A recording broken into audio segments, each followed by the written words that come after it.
Que a graça e a paz do Senhor Jesus esteja contigo. Seja muito bem-vindo ao meu canal para mais um vídeo, mais uma aula da EBD, da classe dos jovens. Se você não é inscrito ainda e desejar inscrever-se, eu peço a sua ajuda para que você faça a sua inscrição. Acione o sininho das notificações, porque é muito importante para você receber os vídeos, né, que são enviados aqui para o canal. Também deixar o like aí se você gostar do vídeo, gostar da aula. O like fortalece muito o canal, porque o YouTube entende que ele é um vídeo relevante e ele vai indicar para outras pessoas. Que também você possa compartilhar este canal nas suas redes sociais. Se você fizer assim, eu ficarei imensamente agradecido e Deus vai te abençoar por esta ação. Você que já é inscrito em meu canal, já acompanha o meu conteúdo há algum tempo, que Deus te abençoe também por sempre estar aqui conosco. E hoje nós vamos estudar a lição de número 8 na classe dos jovens. Estamos estudando nesse trimestre, né, o perigo das tentações. São temas muito bons para a nossa juventude, não só para os jovens, mas para todo cristão que quer vencer a tentação. O título da lição de número 8, que vai ser estudada em classe no dia 22 de maio de 2022, é a tentação de fugir do julgamento de Deus. A tentação de fugir do julgamento de Deus. O texto principal está em Jeremias capítulo 17, versículo 5. Assim diz o Senhor: maldito o homem que confia no homem e faz da carne o seu braço e aparta o seu coração do Senhor. O resumo da lição: os israelitas deveriam aceitar o julgamento de Deus, mas foram tentados a buscar a ajuda dos egípcios e por isso foram repreendidos pelo Senhor. A leitura bíblica em classe, como eu sempre falo em todas as aulas, é muito importante você realizar a leitura, tá? Que está o texto bíblico, né, na classe dos jovens, é texto bíblico, Jeremias capítulo 17, do versículo 1 até o 10. É só pausar o vídeo, dar uma pausadinha no vídeo, efetuar a leitura, se você ainda não fez, porque a leitura é o embasamento da lição. Então é muito necessário, é extremamente necessário, indispensável você ler o texto bíblico, tá? Porque é a base da lição. Nós vamos estudar hoje, a lição ela está dividida em 3 pontos, né? O cenário em Judá, que nós vamos ver o ministério do profeta Jeremias, vamos ver Deus usando Jeremias para advertir o povo contra os seus pecados. Vamos ver que o povo buscou a ajuda dos egípcios para fugir daquilo que Deus já tinha determinado. No segundo ponto, maldito o homem que confia no homem. Vamos ver que os judeus, eles buscaram a ajuda do Egito, como já foi dito, para fugir daquilo que Deus determinou. Veremos aí que maldito o homem que confia no homem. Vamos ver o que significa isso, né? Porque existem pessoas que interpretam esse versículo de forma errada. Nós temos que interpretá-lo dentro do contexto do livro de Jeremias. E veremos também ainda nesse ponto 2, que eles buscaram auxílio para fugir do Senhor, né? Se afastar do Senhor. E isso não é bom, né, para ninguém e nem em qualquer circunstância. Fugir de Deus é a pior coisa que o homem pode fazer. E por fim, nós veremos o ponto 3, é melhor confiar no Senhor. Vamos ver que o coração é enganoso, vamos ver aquele que confia no Senhor, né, em contraste com aquele que não confia no Senhor, e por fim veremos que o Senhor é o juiz e ele vai dar a sentença conforme as nossas ações. Então essa é uma visão panorâmica da revista, tá? Da lição de hoje, melhor dizendo. E agora nós vamos entrar na lição e ver o que ela nos ensina nessa oportunidade. Primeiro, o cenário em Judá. Jeremias e seu ministério. Então Jeremias ele é considerado o profeta chorão. Por que ele é considerado o profeta chorão? Porque Jeremias ele anunciava a mensagem em Judá, ele recebeu de Deus uma mensagem, e a mensagem era de juízo, e ele via que os seus contemporâneos, eles não ouviam a sua mensagem. E não ouvindo a mensagem, Jeremias sabia que eles iriam sofrer muitas consequências. Então isso levava ele ao choro, ao pranto, à intercessão pelo seu povo. Ele viveu e ele entregou a sua mensagem, ele profetizou nos últimos dias de Judá. Ele viu Jerusalém foi invadida em 3 vezes, em 605, 597 e 586 a.C. Jeremias viu as 3 invasões e principalmente a última, onde o templo foi destruído, Jerusalém foi posta, em ruínas, o povo, alguns já estavam no cativeiro, muitos foram mortos e os poucos que restaram em Jerusalém ficaram ali. O profeta Jeremias não quis ir para a Babilônia, o rei deu a escolha para ele, e ele não quis, mas ele viu a destruição do seu povo.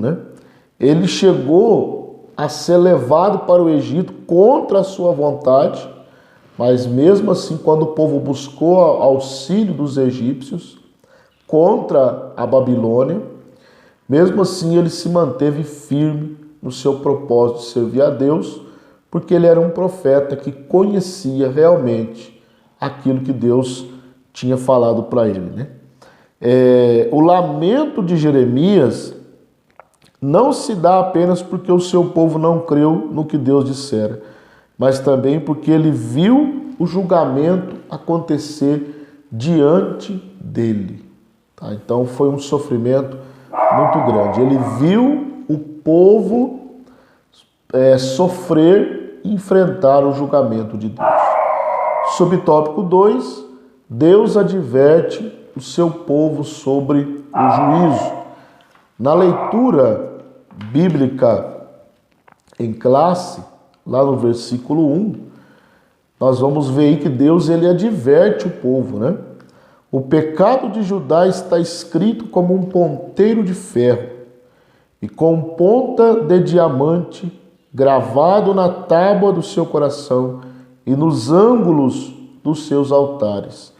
Verso 4, assim por ti mesmo te privarás da tua herança que te dei, e far-te-ei servir aos teus inimigos na terra que não conheces, porque o fogo que acendeste na minha ira arderá para sempre. Então, Jeremias está advertindo o povo. Então, nem sempre nós recebemos uma palavra de bênção da parte de Deus, uma palavra boa aos nossos olhos, uma palavra de vitória, uma palavra que nos anima. Às vezes Deus precisa nos falar palavras duras, e aqui aconteceu isso. Então, o conselho que a palavra de Deus nos diz é que é sempre bom ouvir a respeito das bênçãos de Deus. É bom ouvir, E elas são para os que o temem e para os que obedecem. mas para os desobedientes, o juízo é certo. Nós estamos vivendo um período em que as pessoas, elas não conseguem enxergar na Escritura o Deus do juízo. Eles só enxergam o Deus da bênção. Mas o profeta Samuel, no livro do profeta Samuel, nós vemos um texto muito importante, no segundo livro, de Samuel, capítulo 2. Primeiro livro de Samuel, capítulo 2.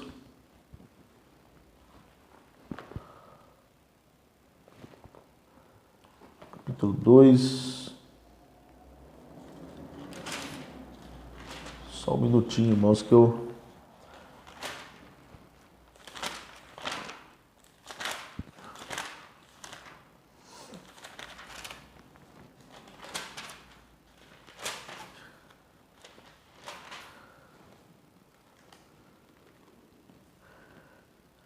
É no primeiro livro de Samuel, capítulo 2, versículo 30, que diz o seguinte: portanto, diz o Senhor, Deus de Israel, na verdade tinha dito eu que a tua casa e a casa de teu pai andariam diante de mim perpetuamente.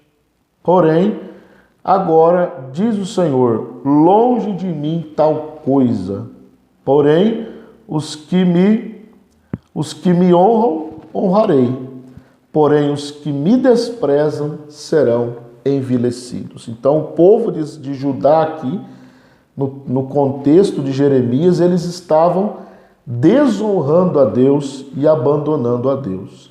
E Deus diz: eu vou honrar aqueles que me honram, porém aqueles que me desprezam também serão desprezados. Subtópico 3 aí, a busca pela ajuda dos egípcios.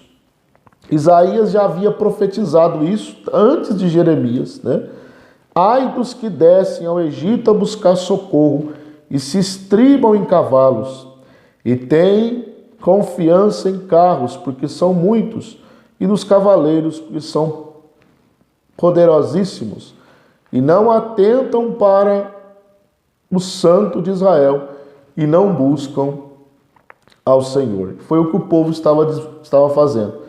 Eles estavam sendo disciplinados pelo Senhor e para não receber a disciplina de Deus através dos babilônios, eles buscaram ajuda no Egito. Eles desonraram a Deus e buscaram ajuda dos homens. É por isso que o texto diz, maldito o homem que confia no homem. Versículo 5 do texto bíblico aí na sua revista. Assim diz o Senhor, maldito o homem que confia no homem e faz da carne o seu braço e aparta o seu coração do Senhor. Então, foi isso que eles estavam fazendo, fugindo da disciplina de Deus. Eles foram tentados a fugir da disciplina de Deus. E nós vamos ver que, infelizmente, isso não foi possível e eles não se arrependeram e foram para o cativeiro babilônico. Então, terminamos aqui esse primeiro ponto. Se você tem alguma dúvida aqui, algum acréscimo, pode deixar aqui nos comentários e nós vamos interagir com você. Então, vamos lá para o ponto 2. Maldito o homem que confia no homem. Subtópico 1 aí, contando com a ajuda dos homens para fugir do que Deus determinou. É o que eu acabei de dizer, Que eu acabei de dizer aqui. Zedequias, que ele foi um dos que o rei Nabucodonosor deixou, ali para governar Israel, entre uma deportação e a outra, governar Judá, melhor dizendo, né? E Zedequias, o que ele fez, o rei Zedequias? Ele buscou apoio do Egito. Buscou apoio do Egito. Como eu já disse, Judá foi invadida em 3 vezes, né? E em uma dessas vezes, o rei Nabucodonosor deixou Zedequias para governar ali, mesmo subjugado, e ele se rebela e busca apoio do Egito. Esse foi o problema, né, que eles enfrentaram e Deus os puniu ainda mais. Subtópico 2, maldito o homem que confia no homem. Então, o que Deus ele está dizendo aqui, né? É muito claro o versículo 5 do capítulo 17, que diz: assim diz o Senhor, maldito o homem que confia no homem e faz da carne o seu braço e aparta o seu coração do Senhor. Então aqui não é a questão de que nós não podemos confiar em ninguém, não é isso que o texto diz. O texto está dizendo que nós não devemos confiar no homem e apartar o nosso coração de Deus. O problema do povo de Judá foi esse. Eles confiaram no homem e apartaram-se de Deus. Esse foi o problema, né? O povo estava confiando no Egito. E aí deu no que deu, né? Subtópico 3, para se afastar do Senhor. Então eles estavam fugindo da disciplina de Deus, né? Então não bastava desobedecer ao Senhor e depositar sua confiança nos homens, os israelitas ainda se afastaram de Deus. Então eles estavam fugindo da disciplina que Deus estava aplicando a eles, né? Os habitantes ali de Judá deveriam aceitar o cativeiro como um ato de misericórdia, mas se distanciaram do Senhor. Olha que coisa interessante. A disciplina de Deus, ela é para o nosso bem. Mesmo que às vezes nós sofremos consequências, mas essa disciplina é para o nosso bem. Então eles deveriam ter aceitado a disciplina, porque a disciplina era um ato da misericórdia de Deus, para que eles mudassem de vida, para que eles voltassem o coração para Deus e servissem ao Senhor, né, ali com o coração sincero. Então esse segundo ponto, nós vimos aí, maldito o homem que confia no homem. Então confiar aqui não é a questão de não poder confiar em alguém, né? A questão é confiar no homem e afastar-se do Senhor. Fazer o braço de carne como a sua ajuda e desprezar a ajuda e, nesse contexto, a disciplina do Senhor. Se você tem alguma pergunta nesse ponto, algum comentário, pode deixar aqui nos comentários que nós vamos interagir com você. Então vamos para o último ponto. Ponto 3, é melhor confiar no Senhor. O coração é enganoso. O versículo de número 10, né? Versículo de número 9 diz, do texto bíblico: enganoso é o coração mais do que todas as coisas, e perverso, e quem o conhecerá? Quem o conhecerá? Eu, Senhor, esquadrinho o coração e provo os pensamentos, e isso para dar a cada um segundo os seus caminhos e o fruto de suas ações. Então, o coração, ele é enganoso, mas Deus conhece o nosso coração. Deus conhece a nossa motivação. Ele sabe daquilo que nós fazemos, daquilo que pensamos, aquilo que planejamos. Deus conhece o futuro. A Bíblia diz que Deus conhece todos os cabelos, Ele sabe quantos cabelos tem na nossa cabeça. E Ele sabe, antes da palavra formar-se na nossa mente, Deus já sabe. Deus já nos conhece todas as coisas, né? Não tem como fugir dele. Subtópico 2, aquele que confia no Senhor. Então, há um contraste aqui agora daquele que não confia no Senhor, né? Há um contraste com aquele que confia. Olha a diferença. Versículo 7 e versículo 8 do texto bíblico. Bendito o varão que confia no Senhor e cuja esperança é o Senhor. Versículo 8. Porque ele será como a árvore plantada junto às águas, que estende as suas raízes para o ribeiro e não receia quando vem o calor, mas a sua folha fica verde e no ano da sequidão não se afadiga nem deixa de dar o seu fruto. Então, olha o contraste. Deus chama aquele que confia no homem de maldito e aquele que confia no Senhor de bendito. Olha o contraste. Aquele que confia no homem será amaldiçoado, né? Sofrerá consequências. E aquele que confia no Senhor, ele é como uma árvore plantada junto aos ribeiros.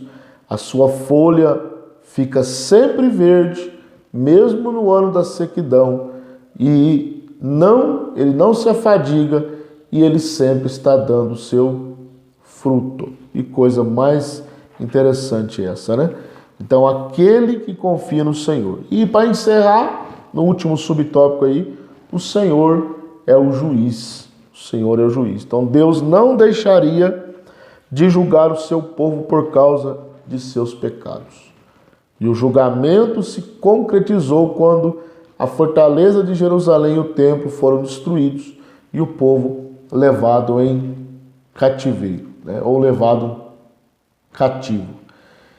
Então aqui nós vemos que Deus ele não tem o inocente por culpado e nem o culpado por inocente. Uma coisa interessante é o texto, é o versículo 10 de Jeremias 17, que é o texto bíblico.